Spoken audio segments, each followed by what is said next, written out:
Pasta 12, Lei 12. Use a honestidade e a generosidade seletivas para desarmar a sua vítima. Julgamento. Um gesto sincero e honesto encobrirá dezenas de outros desonestos. Até as pessoas mais desconfiadas baixam a guarda diante de atitudes francas e generosas. Uma vez que a sua honestidade seletiva as desarma, você pode enganá-las e manipulá-las à vontade. Um presente oportuno, um cavalo de Troia, será igualmente útil. A lei observada.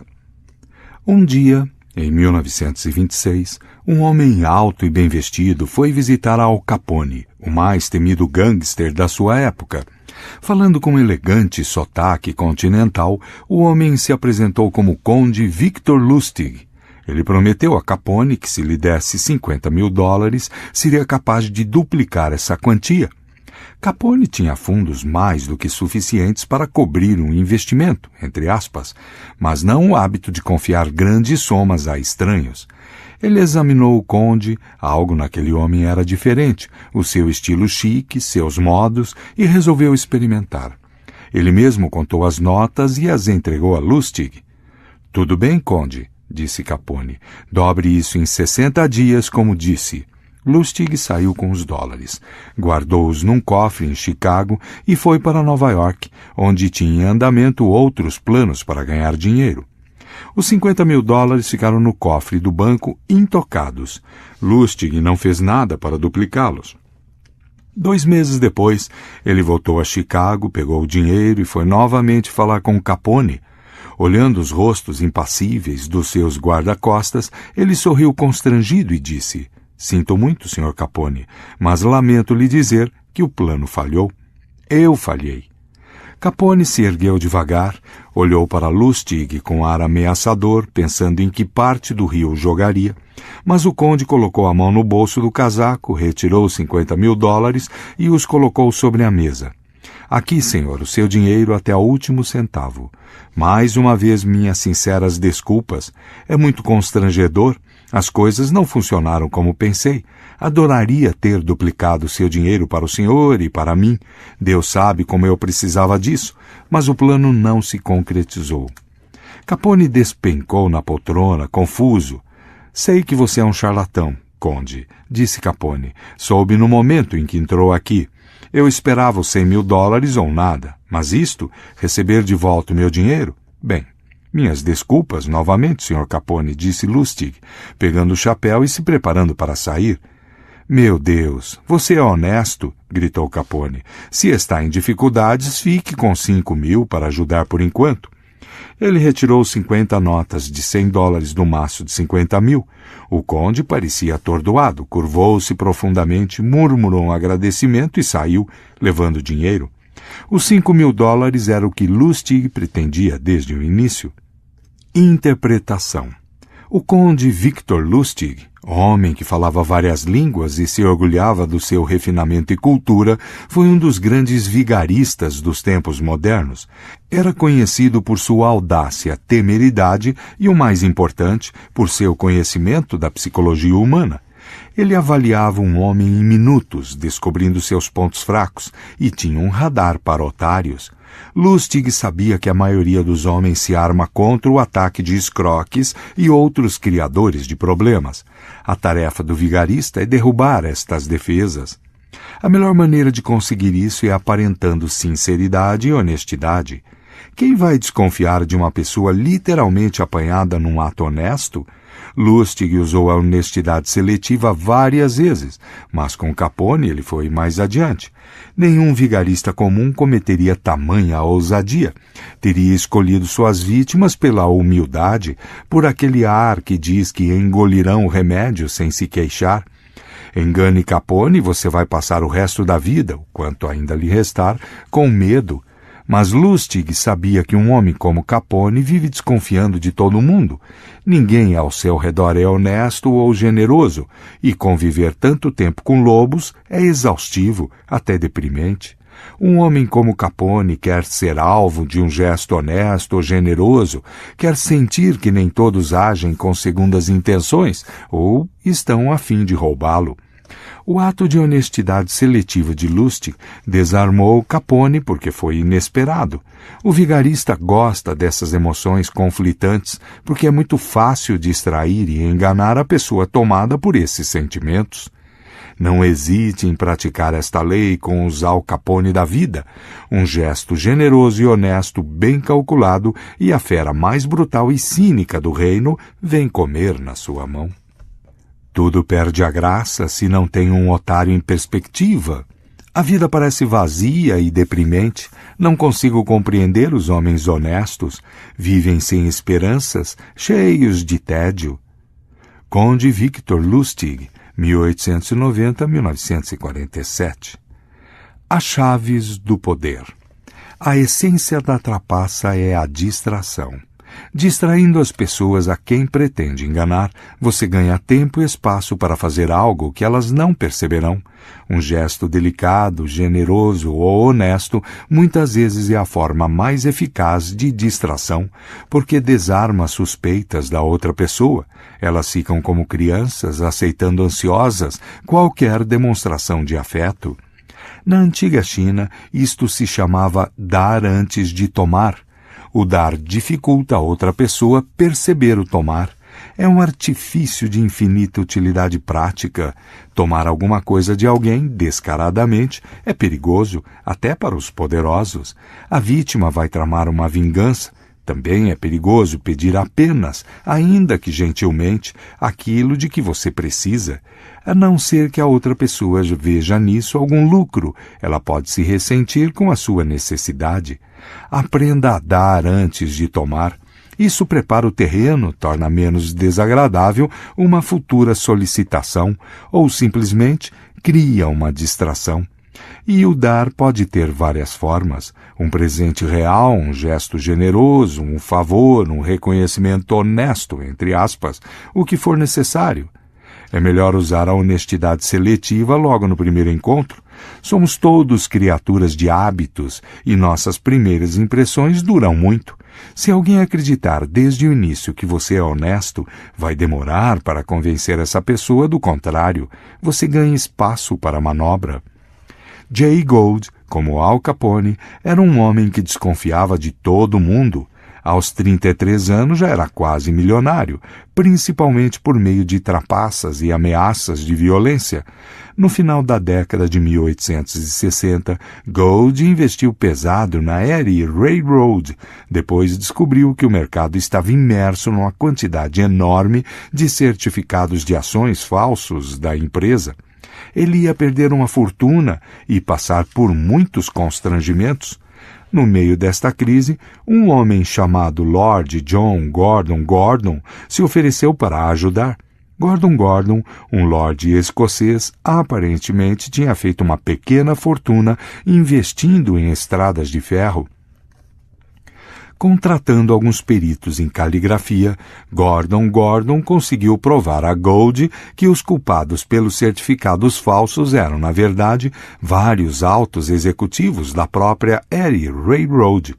Gould agradeceu. Gordon Gordon então propôs que ele e Gould se juntassem para comprar a maioria das ações da Erie. Gould concordou.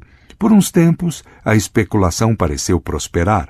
Os dois homens agora eram bons amigos, e todas as vezes que Gordon Gordon vinha pedir a Gould dinheiro para comprar mais ações, Gould lhe dava.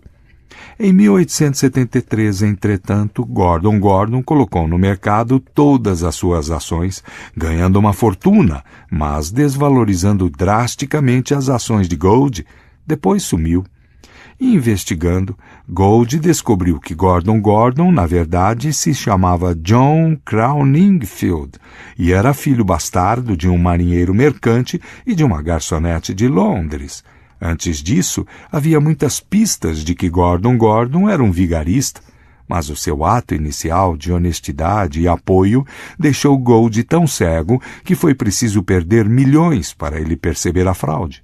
Em geral, não basta uma única atitude honesta. O que é necessário é a reputação de pessoa honesta, baseada numa série de atitudes, mas estas podem ser bastante inconsequentes. Na antiga China, o duque Wu de Sheng decidiu que era hora de assumir o comando do reino cada vez mais poderoso de Hu. Sem contar a ninguém o que planejava, casou a filha com o governante de Hu. Depois reuniu um conselho e perguntou aos seus ministros: "Estou pensando numa campanha militar. Que país devemos invadir?" Como tinha esperado, um dos seus ministros retrucou: "Hu deve ser invadido." O duque pareceu se zangar e disse: "Hu agora é um estado-irmão, por que sugere invadi-lo?" E mandou executar o ministro por sua observação pouco política. O governante de Hu soube disso e, levando em conta outras provas da honestidade de Wu e o casamento com a sua filha, não tomou precauções para se defender de Sheng. Poucas semanas depois, as forças de Sheng invadiram Hu e tomaram o país e nunca mais devolveram. A honestidade é uma das melhores formas de desarmar o previdente, mas não é a única. Qualquer tipo de atitude nobre, aparentemente altruísta, serve. Talvez a melhor, entretanto, seja a generosidade. Raras são as pessoas que resistem a um presente, mesmo do inimigo mais ferrenho, por isso esta costuma ser a maneira perfeita de desarmar as pessoas. Um presente desperta em nós a criança, derrubando na mesma hora as nossas defesas. Apesar de olharmos com descrença o comportamento das outras pessoas, raramente vemos o elemento maquiavélico de um presente, com frequência escondendo segundas intenções. Um presente é o objeto perfeito para esconder uma atitude falsa.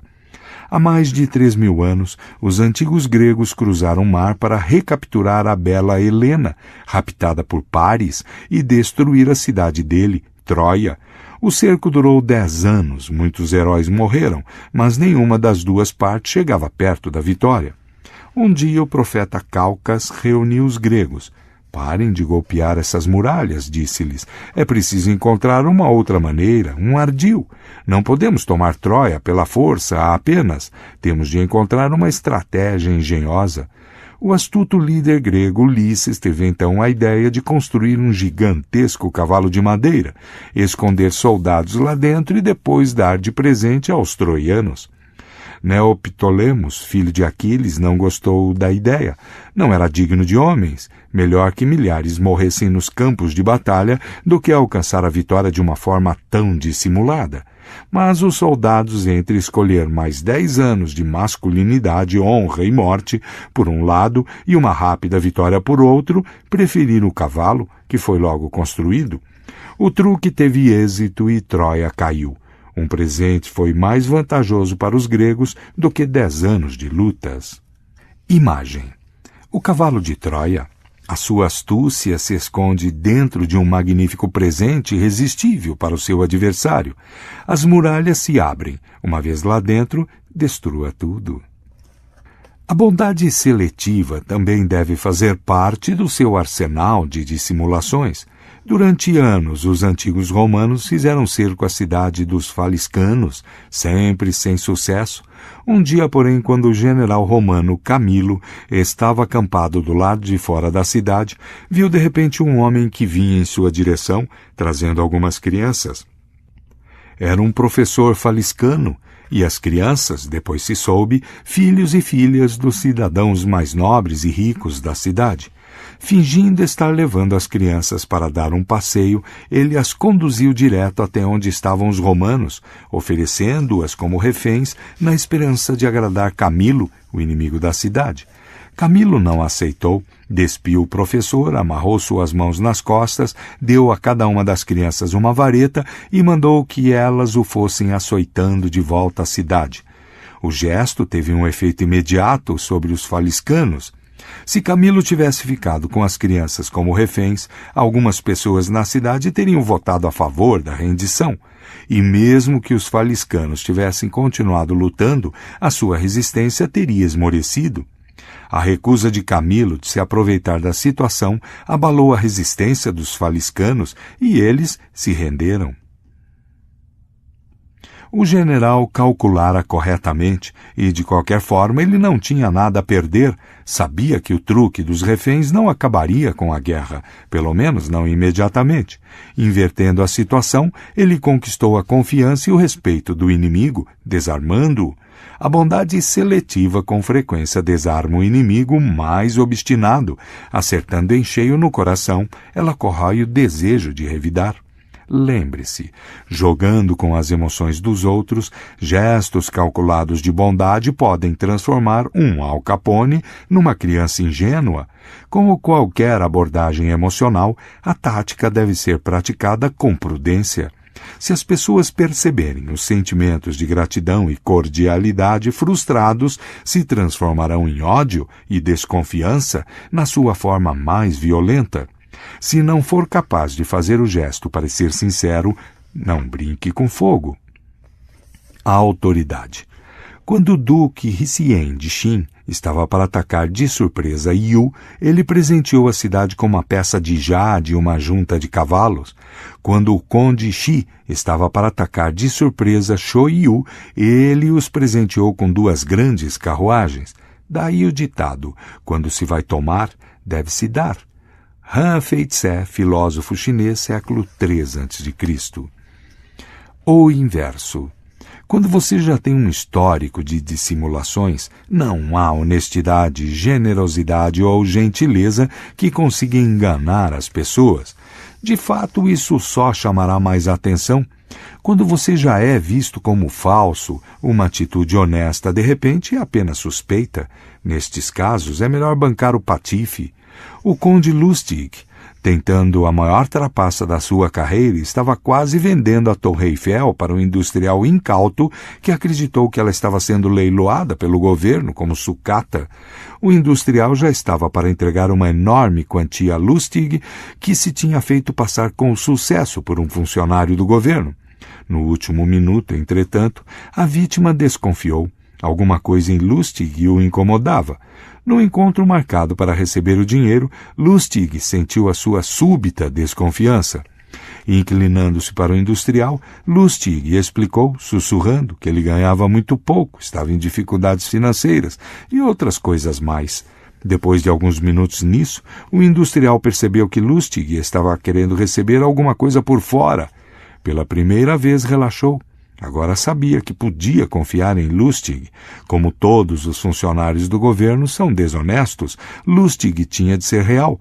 O homem entregou o dinheiro, fingindo desonestidade. Lustig pareceu o próprio McCoy. Neste caso, a honestidade seletiva teria o efeito contrário.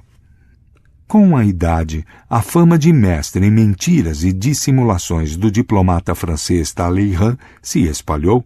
No Congresso de Viena, 1814-1815, ele inventava histórias fabulosas e fazia observações impossíveis para pessoas que sabiam que ele só podia estar mentindo.